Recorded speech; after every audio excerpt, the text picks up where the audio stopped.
Assalamualaikum warahmatullahi wabarakatuh. A'udzu billahi minasyaitonir rajim. Bismillahirrahmanirrahim. Alhamdulillah. Alhamdulillahilladzi ja'ala Ramadan syahrus shiyam fihi unzilal Qur'an hudan lin-nasi wa bayyinatin minal huda wal furqan. Wa ba'du.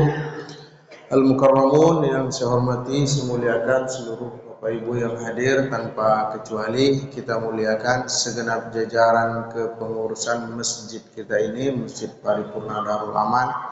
Kemudian para tokoh, para pemuka masyarakat, para donatur, panitia Ramadan, semua kita yang hadir, Bapak Imam kita, tak bisa saya sebutkan satu persatu. Mudah-mudahan kita semua senantiasa diberi kesehatan oleh Allah Subhanahu wa taala, umur yang panjang, rezeki yang halal, berkah melimpah, kemudian kebahagiaan dunia dan akhirat. Amin ya rabbal alamin. Baik Bapak Ibu sekalian, pada kesempatan 30 menit ini saya ingin membahas biografi seorang ulama mazhab yang kedekatan beliau dengan bulan suci Ramadan. Terima kasih kepada panitia. Ini tahun ketiga saya ceramah subuh di kedua Ramadan. Ini tahun yang ketiga. Tahun keempat entah ada entah tidak. Kita tengok aja langsung. Baik Bapak Ibu sekalian, ini tentang Al-Imamul A'zam Abu Hanifah An-Nu'man bin Sabit Al-Kufi, yaitu Imam A'zam, ulama besar Abu Hanifah, pendiri mazhab Hanafi, ulama mazhab tertua, lahir tahun 80 Hijriah, wafat 150 Hijriah. Nama beliau Nu'man bin Sabit Al-Kufi dari Kufah. Biografi beliau singkat, kana radhiyallahu anhu faqihan bil ma'ruf bil ifdal. Ma'rufan bil ifdal. Imam Hanafi itu lebih terkenal dengan ahli fikih. Bukan beliau tak ngerti hadis, bukan tak paham tafsir, tapi profesional beliau itu faqih, ahli fikih. Sama seperti Imam Malik, Imam Ahmad, Imam Syafi'i, lebih ngambil fikih. Apalagi Imam Syafi'i bukan tak paham dengan hadis, lebih paham justru beliau dengan hadis. Tapi ma'rufan, terpopuler, orang lebih mengenal beliau itu dengan faqih, ahli fikih. Saburan ala ta'limil ilmi, beliau ini orangnya sabar betul dalam mengajarkan ilmu. Bil laili wan nahar, baik siang ataupun malam. Ini motivasi untuk kita semangat menuntut ilmu. Beliau ini orangnya mengajarkan ilmu, semangatnya luar biasa. Siang malam hari-harinya dengan ilmu. Katsirus somti, banyak diam, pendiam. Qalilal kalam, sedikit bicara, pendiam, sedikit bicara. Mengamalkan hadis Nabi Muhammad sallallahu alaihi wasallam, kata Nabi, siapa yang percaya, beriman kepada Allah dan hari akhir, falyakul khairan, hendaklah dia bicara yang baik-baik, au liyasmut, atau hendaklah dia diam. Kalau tak penting, lebih baik diam, kira-kira begitu. Kalau bicara akan menyakiti, akan merusak hubungan, memutuskan silaturahmi, maka Imam Hanafi ini lebih memilih diam. Hatta tarida mas'alatun fil halal wal haram, sampai didatangkan kepadanya perkara hukum tentang halal dan haram, maka beliau bicara. Kalau tidak penting tidak bicara. Tapi kalau sudah membahas halal haram, beliau ini orangnya tak bisa dipengaruhi. Mentang-mentang nanti dikasih jabatan, berubah halal dengan haram, tidak mau. Tidak kelas Imam Hanafi yang seperti itu. Kelas seperti itu kelas orang-orang belakangannya. Wa kana syadidal wara, orangnya wara, orangnya menjaga diri, luar biasa nih. Hatta innahu kana la yajlisu fi dhilli jidari gharim. Imam Hanafi ini Bapak Ibu sekalian terkenal ulama yang kaya karena beliau itu saudagar. Jadi ulama kaya itu banyak ya. Sayyid Muhammad Alawi Al-Maliki Al-Hasani, zuriat Nabi, itu juga ulama yang kaya. Beliau kalau mengajarkan ilmu, buka pengajian majelis ilmu, itu pakaian yang mewah, Pak, luar biasa itu. Kenapa Buya berpakaian mewah seperti ini? Kata Sayyid Muhammad, saya memuliakan ilmu yang Allah anugerahkan dalam hati saya. Jadi boleh silahkan ke masjid dengan pakaian yang bagus. Kita ada ya enggak apa-apa. Silahkan memuliakan masjid, memuliakan sholat yang kita lakukan, boleh.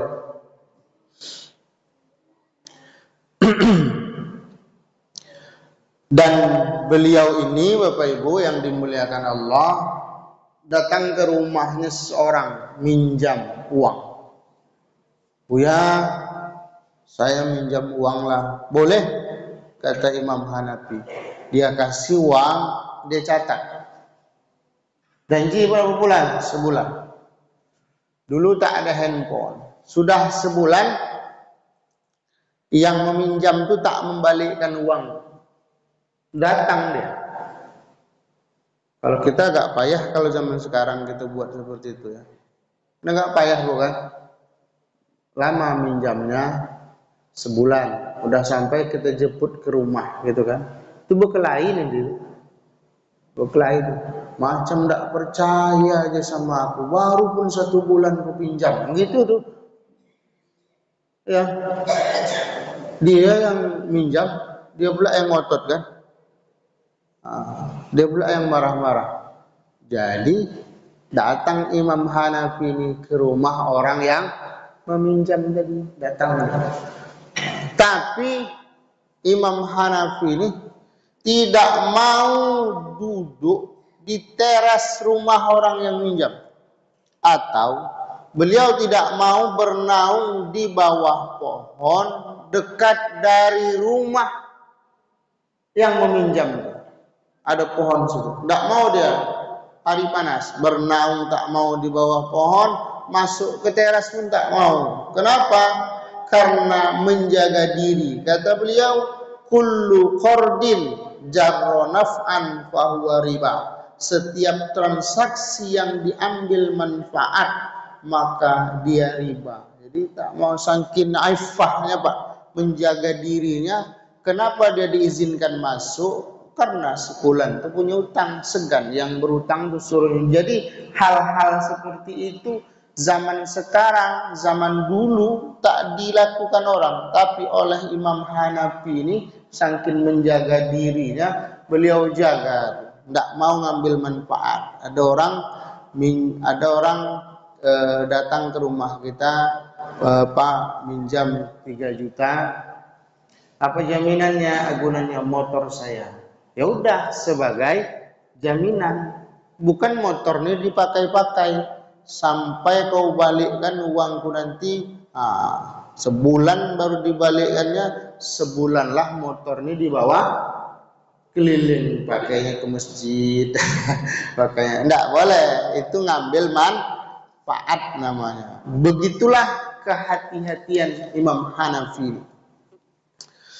Kemudian beliau ini orangnya tegas, ulama fikih kaya, tegas karena kesolehan dan kemasyhurannya.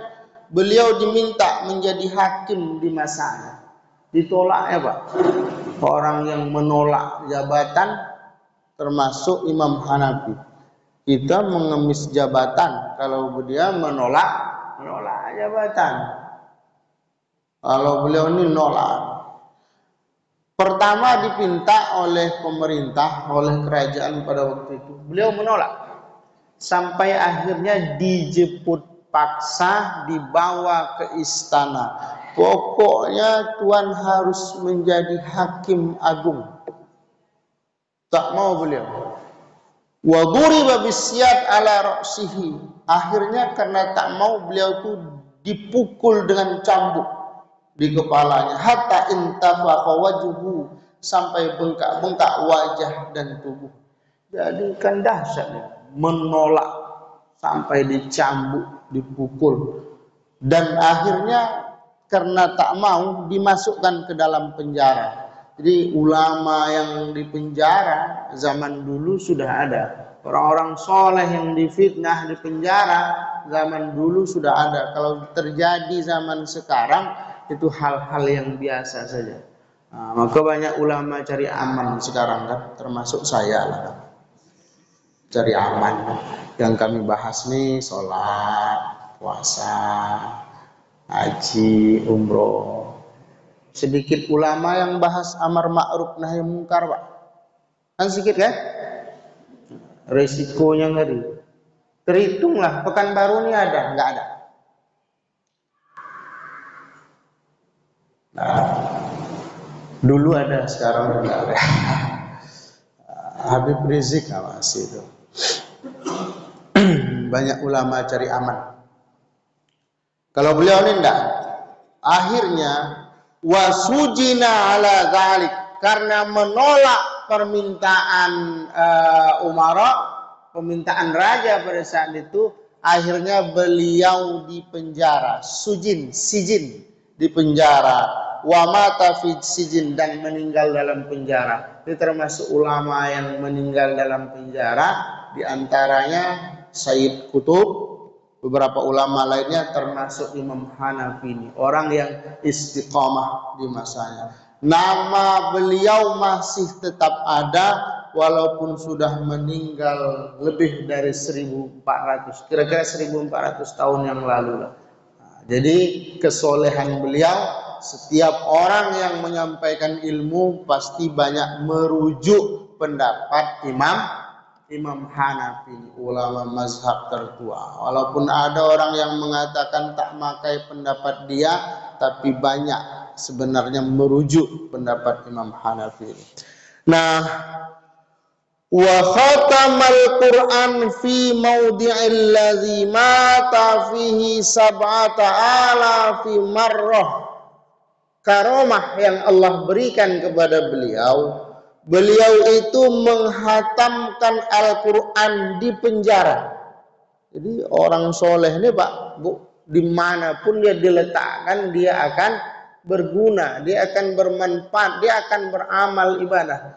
Beliau itu menghatamkan Al-Quran di dalam penjara, selama di penjara sab'atu 7.000 marrotan kali, 7.000 kali dia menghatamkan Al-Quran. Berarti hari-harinya dengan Al-Quran, karena beliau ini ketek pun sudah hafal Al-Quran. Al-Quran memang di luar kepala, sama macam kita. Al-Quran kan memang di luar kepala, Pak. Ibu kan memang asli di luar sodo kan, di luar sama. Beliau ini masa kecil lagi sudah hafal Al-Quran. Walam yuftir salasina sanatan, dan beliau itu puasa sunnah, menjaga puasa sunnah itu salasin 30 tahun. Jadi ulama itu menjaga puasa sunnah. Wa shalla subha bi'udu'il isya 40 sanatan. Salat subuh dengan uduk Aisyah. Jadi dari sholat isya, jadi maknanya dua nih ya. Dari sholat isya, uduk sholat isya untuk uduk sholat subuh, itu maknanya dua. Yang pertama, memang beliau itu orangnya dawamul uduk, asal batal beruduk, asal batal beruduk. Itu makna tidak putus uduk, bukan berarti tidak batal-batal uduknya. Itu makna yang pertama. Makna yang kedua, saya baca dalam riwayat lain, memang tak batal uduknya. Jadi ulama-ulama, para sahabat makannya sedikit. Jadi kalau sedikit masuk ke dalam tubuh, maka sedikit pula yang keluar dari tubuh. Orang-orang soleh biasa tuh uduknya sholat isya tidak batal, tidak ada rasa ingin buang air dan segala macam sampai sholat subuh. Itu kalau Bapak Ibu baca biografi para salafus soleh, orang-orang soleh terdahulu, ini hal yang biasa. Kita jangankan subuh, isya ke subuh kan, dari rumah ke masjid nak sholat subuh batal uduk tuh. Udah mantap beruduk tadi di rumah kan, paten betul beruduk, nyalang ke masjid sudah sambil jalan, nah ntar ke apa ke tempat uduk lu batal uduknya kan, ya, tak bisa lama. Kalau beliau ini tidak lama bisa tahan uduk. Wa kana yasma'u buka'uhu fi jawfil laili hatta yarhamahu jiranuhu. Jadi Bapak Ibu, tanda orang soleh, dia di depan orang apa namanya? Bagak, bukan bagak sombong tidak, tapi tegar, seolah-olah dia putus urat takutnya. Urat takutnya itu tak ada. Wibawanya tinggi di depan orang, tapi kalau dia di depan Allah, sholat malam, di tengah keheningan malam yang ada air mata. Saya pernah mendengar ceramah almarhum Dr. Zulkarnain yang meninggal COVID, dikuburkan di Rumbai. Beliau pun menukil pendapat ini. Orang-orang soleh itu kata dia kelihatan tegas, garang di depan manusia. Tapi kalau sudah di depan Allah, di hadapan Tuhan, cengeng, yang ada air mata. Memang kita diperintahkan tengah malam banyak menangis saat kita berhadapan dengan Allah Subhanahu wa Ta'ala, dalam renungan malam, dalam muhasabah, dalam sujud, air mata yang ada. Itu tanda orang-orang soleh. Kita lain entah kapan menangis kan?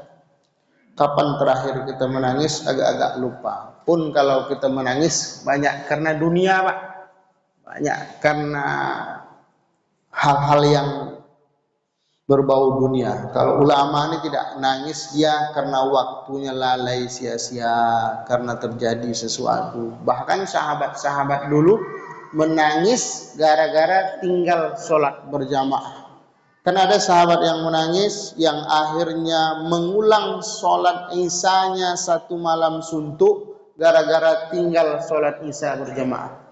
Ada Abdullah ibnu Umar, anak Sayyidina Umar, sholat malam, sholat isyanya diulangnya 27 kali gara-gara sekali tinggal sholat isya berjamaah. Tinggal sholat isya nih 27 kali diulangi sholat isya. Padahal jangankan 27, 100 kali pun kita ulang tak akan sama nilainya dengan sekali sholat berjamaah. Sama dengan puasa nih Pak. Sekali puasa Ramadan, Bu, ditinggalkan dengan sengaja, maka seumur hidup kita ganti tidak akan sama nilainya. Bukan uzur syar'i ya, bukan karena sakit, bukan karena musafir, bukan karena hamil, melahirkan bagi wanita, sengaja ditinggal, malah dan puasa kata dia kan. Di kodonya di luar Ramadan seumur hidup tidak akan sama nilai.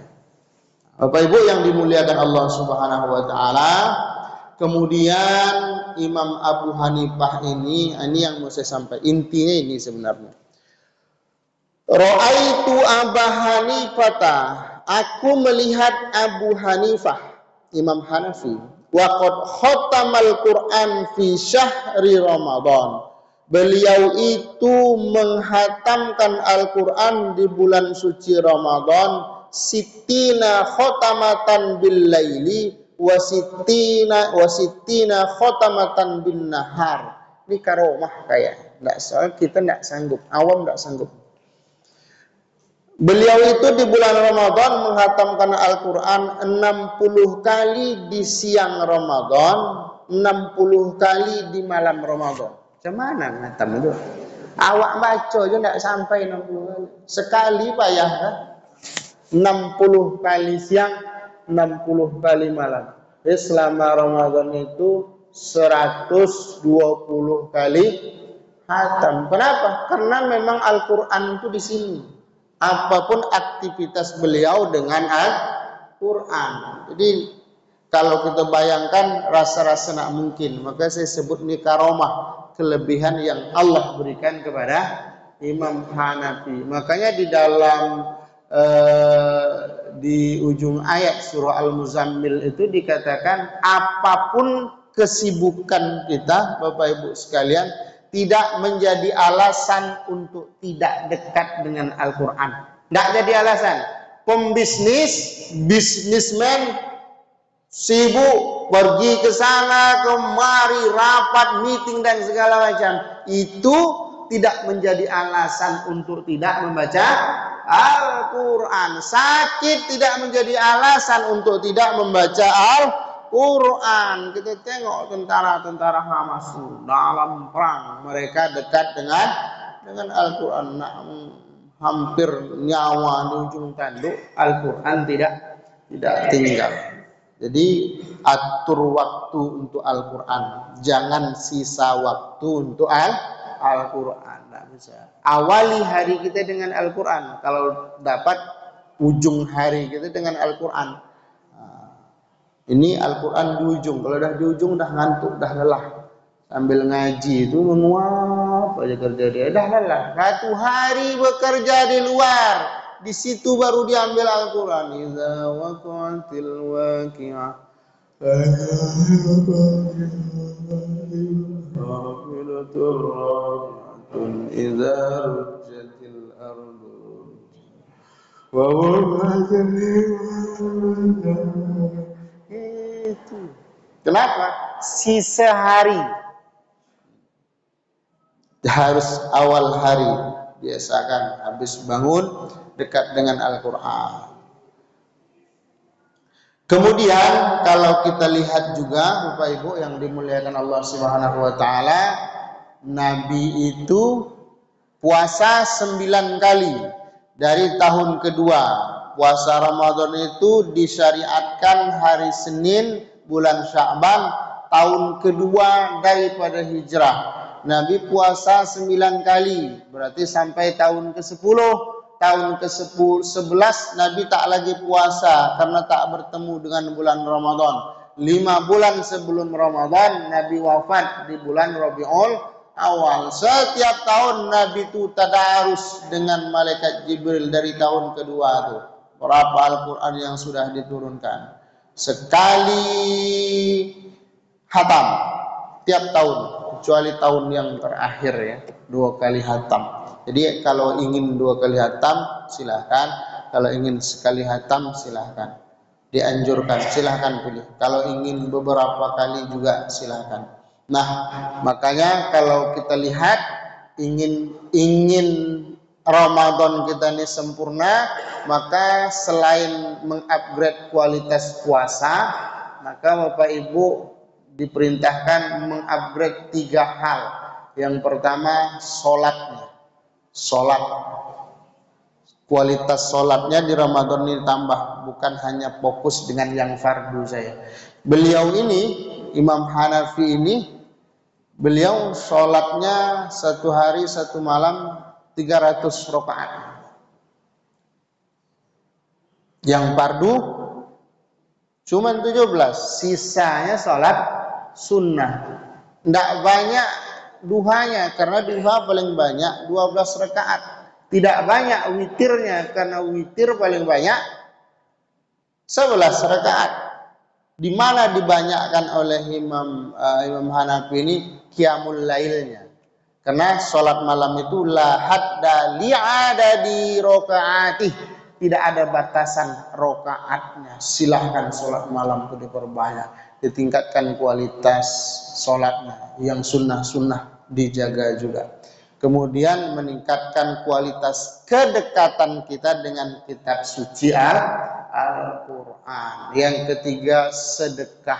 Kalau ini kita prioritaskan di bulan Ramadan, selain menjaga puasa, insya Allah kita tak termasuk dalam golongan yang disampaikan Nabi bahwa orang yang celaka itu bertemu dengan bulan Ramadan, Ramadan itu pergi namun dosanya belum diampuni oleh Allah. Dia tak termasuk dalam golongan itu. Yang pertama, kualitas sholatnya, kualitas kedekatannya dengan Al-Quran, kemudian sedekahnya. Afdhalus shadaqati shadaqatun fi Ramadan. Sebaik-baik sedekah, sedekah yang engkau keluarkan di bulan suci Ramadan. Jadi ibu-ibu minta belanja lebih, Bu. Kalau sebulan belanja dapur 5 juta, khusus Ramadan ini minta agak-agak 50 juta. Dah cukup saya rasa. Cukup lah itu, Bu, ya. Biar bisa sedekah. Tidak harus 50 juta, 100 juta boleh juga. Di bawah itu pun boleh, silakan. Jadi bersyukur ibu-ibu yang suaminya datang. Jadi tak perlu ibu sampaikan lagi, cukup dengar bang apa yang disampaikan Ustadz tadi, ada selesai kan. Tapi kalau ibu-ibu yang suaminya tak datang, balik ke rumah nanti habis tadarus bilang, kata Ustadz itu agak lebih kan bang, ini masih kurang nih, berapa? 50 juta kata Ustadz itu. Oh iya, kau bunuh aja lah aku sekarang. Paling gitu kata bapak itu kan. Aku pun tak pernah nengok duit segitu gitu. Nah, maksudnya lebih kan. Kalau bapak ibu umroh pas Ramadan, ada tuh program travel yang tidak pakai makan, Pak. Makan enggak ada. Kenapa? Karena melimpah di Mekah dan Madinah. Tuh orang Arab tuh bersedekah di bulan Ramadan tuh berlebih-lebih. Satu paket nasi itu lengkap dengan ayam, nasi mandinya, sayur, buah dan segala malam. Ada segala Allahnya. Ada lagi di atas duit 50 rial, 100 rial, ada yang 500 rial. Biar diambil. Orang ngeri orang Arab itu bersedekah, memahami makna hadis afdhalus shadaqah shadaqatun fi Ramadan, sebaik sedekah itu bulan suci Ramadan. Kemudian yang terakhir, waruya, dan diriwayatkan annahu bana sab'ina masjidan kulluha bil Iraq. Beliau itu karena orang kaya, duitnya banyak, akhirnya beliau membangun 70 masjid, kulluha bil Iraq. Semua masjid beliau bangun tuh di daerah Irak. Nah, sekarang yang kita tengok membangun masjid di Pekanbaru nih, awal bers nampaknya. Kabarnya 4 penjuru. Dari Rumbai udah kan, Muara Pajar. Dari arah Teluk Kuantan sudah di Kaharudin Nasution dekat Uir tuh. Kabarnya nanti mau pintu masuk dari Bengkinang, dari sini nih. 4 penjuru di Kabul. Itu bagus tuh, orang kaya, orang soleh. Oh, istana kita di dunia ini tidak akan kita bawa ke akhirat. Orang yang cerdas bukan hanya memikirkan istana dia di sini, tapi dia harus memikirkan istananya di akhirat. Caranya banyak. Menjaga rawatib itu pun membangun istana. Siapa yang menjaga rawatib 12 rakaat, banallahu lahu baitan fil jannah, Allah akan bangunkan untuknya istana di dalam surga. Maka kita jaga rawatib yang disepakati ulama. Yang pertama qabliyah subuh, yang kedua qabliyah zuhur 4 rakaat, subuh, duha, zuhur 4, ba'da zuhur 2, udah 8. Sesudah maghrib 2, sesudah isya 2, 12. Itu yang disepakati. Adapun yang lain-lain makna dia sholat mutlak seperti 2 rakaat atau 4 rakaat sesudah asar, 2 rakaat sebelum maghrib. Dulu Pak tak ada qabliyah maghrib. Saya rasakan belakangan nih di masjid ini dibuat qabliyah maghrib. Dulu tak ada, tak dibuat orang tuh. Karena dalam mazhab Syafi'i qabliyah maghrib itu jawazu, boleh dia. Shallu qablal maghribi liman syaa. Salatlah qabliyah maghrib bagi yang mau. Kalau enggak mau enggak usah. Beda dengan qabliyah zuhur, anjurannya. Dianjurkan 4 rakaat sebelum zuhur. Kenapa? fiha tuftahu abwabus sama, karena menjelang tergelincirnya matahari itu kata Nabi dibukakan pintu langit. Berdoa kita di situ, munajat kita di situ, munajat kita dikabulkan oleh Allah Subhanahu wa taala. Nah, makanya belakangan banyak alumni Timur Tengah bawa hadis qobliyah maghrib nih, sugesti sambil menunggu jamaah yang lambat datang, akhirnya qobliyah maghrib dibuat orang belakangan aja. Nah, cara yang kedua mendapatkan istana di surga itu ialah dengan membangun masjid. Ini dalil juga mukmin yang kaya itu lebih baik daripada mukmin yang tidak kaya. Dengan kaya dia bisa bangun masjid, dengan kaya dia bisa bangun sekolah, dengan kaya bisa menolong kaum muslimin, dengan kaya bisa ngerampok, dengan kaya bisa ganti pertalit jadi pertama. Nah, itu manfaat kekayaan tuh, Pak. Gajinya besar kan, tapi merampok juga, setan tuh. Ya. Hukum pancung tuh, bunuh, cocoknya gitu-gitu tuh dibunuh. Asal jabat itu yang ketahuannya, Pak, yang tidak ketahuan banyak lagi tuh. Banyak lagi. Kok kemari ceramahnya ya? Padahal sudah malas bahas ini nih, cuman sakit hati sih. Yang agak tersiksa yang ngisi, wah aku ngisi pertama, gak tahu pertalit isi kan, lantak. Karena ya kan,